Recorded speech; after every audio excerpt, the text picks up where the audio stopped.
Welcome back to another quick guide today. We'll walk you through how to download WhatsApp message history.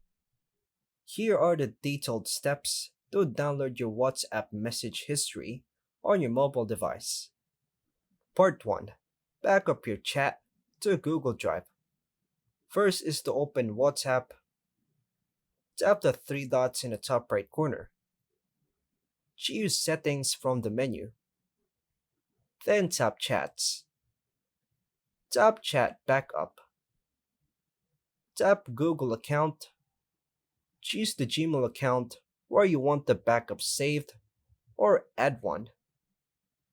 Tap Back up to Google Drive and choose Only when I tap Backup or another frequency if preferred. Turn on Include Videos if you also want media. Tap the Backup button to create a manual backup immediately. Part 2. Export individual chat history. Go back to the main chat list in WhatsApp.